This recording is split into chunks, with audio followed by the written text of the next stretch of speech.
विमान में बेली लैंडिंग क्या है, जो हाल ही में कराची में दुर्घटनाग्रस्त होने से पहले पाकिस्तान के A303 विमान ने किया था। ये है आज के वीडियो का पहला क्वेश्चन। ऑप्शन है आपके लैंडिंग गियर पूरी तरह से खुले बिना लैंडिंग करना और गियर के बजाय विमान के बॉडी को यूज़ करना लैंडिंग के लिए। दूसरा ऑप्शन है पेट भर जाने पर दोपहर के भोजन के बाद लैंडिंग करना। तीसरा ऑप्शन है यात्री के पेट में समस्या होने पर आपातकालीन लैंडिंग करना। चौथा ऑप्शन है पायलट के पेट में समस्या होने पर तत्काल लैंडिंग करना।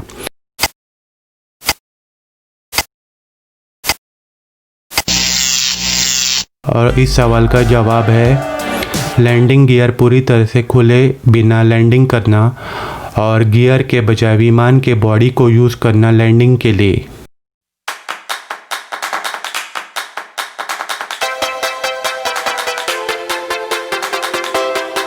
बेली लैंडिंग में ये जोखिम है कि विमान पलट सकता है, विघटित यानी डिसइंटीग्रेट हो सकता है, आग पकड़ सकता है अगर यह बहुत तेज़ी से या बहुत धीमे से लैंड करता है।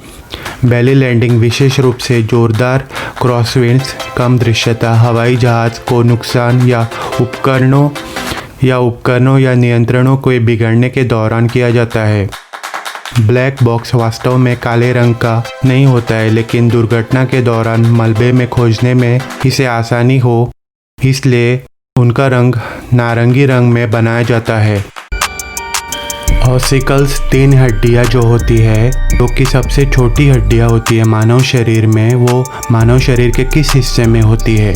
आपके ऑप्शंस है घुटने में, कलाई में, तीसरा ऑप्शन है कान में या चौथा ऑप्शन है नाक में।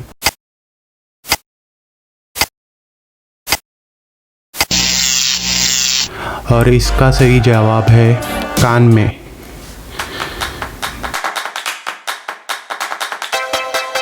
यदि आप एक बार भी जोर से शोर के संपर्क में आते हैं तो आपकी सुनने की शक्ति स्थायी रूप से क्षतिग्रस्त हो सकती है।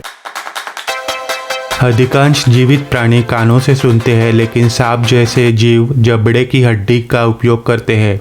मछली दबाव में बदलाव का उपयोग करती है और नर मच्छर अपने एंटेने का इस्तेमाल करता है सुनने के लिए।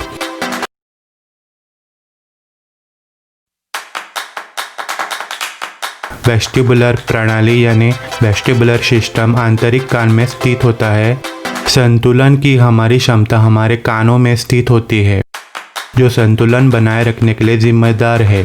वास्तव में चक्कर के अधिकांश मामलों में जो भी कारण होता है वो श्रवण प्रणाली के भीतर होता है। टिड्डिया या टिड्डी क्या है? यह है आज के वीडियो का तीसरा क्वेश्चन। विकल्प है आपके कमल के पौधों का प्रकार, पत्तेदार सब्जियां, छोटे सींग वाले ग्रास हॉपर्स की प्रजातियां या चौथा ऑप्शन है संयुक्त राज्य अमेरिका में एक नदी का नाम।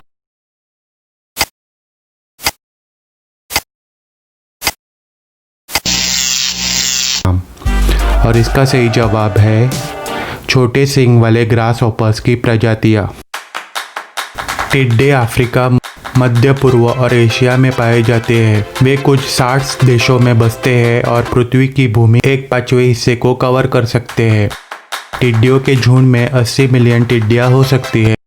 ग्रास हॉपर्स एक्रिडिड्स की फैमिली के हैं, यानी छोटे सींग वाले कीड़े, जो ऑर्थोपेडेरा टिड्डिया और एक्रिडिड नामक एक परिवार से संबंधित है, जिसमें ऑर्डर में क्रिकेट्स और लंबे सींग वाले ग्रासहॉपर्स भी शामिल है। वे एक ही परिवार से संबंधित होने के बावजूद टिड्डियों से अलग है। सिल्वेस्टर स्टैलोन द्वारा अभिनय की गई रैम्बो श्रृंखला में कितने फिल्में थी? ये है आज का चौथा क्वेश्चन। ऑप्शन है उसमें एक फिल्म थी, उस श्रृंखला में 3 फिल्में बनाई गई थी। दूसरा ऑप्शन है ये। तीसरा ऑप्शन है 5 फिल्में बनाई गई थी और चौथा ऑप्शन है 6 फिल्में बनाई गई थी।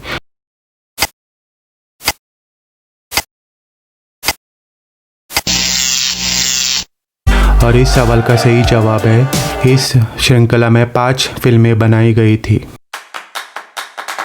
रैम्बो नाम सेब यानी एप्पल के कारण पड़ा। ये एप्पल 17वीं शताब्दी के एक इंसान पीटर गुनासन रैम्बो, जो कि स्वीडिश थे, उन्होंने उगाया था। रैम्बो फर्स्ट ब्लड 2 सबसे सफल रैम्बो सीरीज की फिल्म थी, जिसने कुल $819 मिलियन कमाई की थी। 1982 में जब फर्स्ट ब्लड में रैम्बो ने किरदार निभाया था रैम्बो का, तब वे सिर्फ 36 साल के थे। पांचवा क्वेश्चन है आज के वीडियो का। जर्मनी में पाइनएप्पल को क्या कहा जाता है? आपके ऑप्शंस है येलो फ्रूट, दूसरा ऑप्शन है अनानास, तीसरा ऑप्शन है पाइनएप्पल और चौथा ऑप्शन है हॉर्न एप्पल।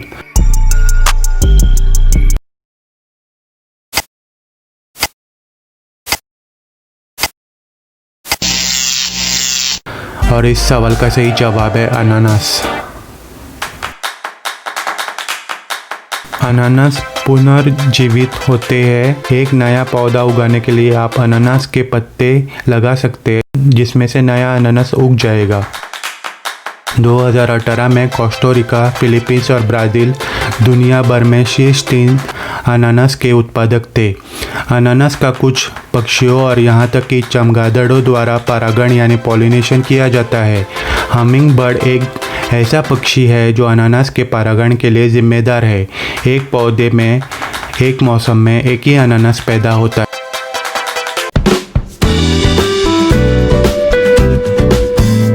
अगर अभी तक आपने हमारे चैनल को सब्सक्राइब नहीं किया तो प्लीज़ सब्सक्राइब कीजिए और बेल आइकन बटन ज़रूर दबाइए। अगर पसंद आया तो अपने फैमिली और फ्रेंड्स के साथ शेयर कीजिए ये वीडियो और लाइक बटन दबाइए। तो दोस्तों, मिलते हैं ऐसे ही किसी दिन किसी और क्विज़ में। तब तक के लिए गुड बाय, हैप्पी लाइफ।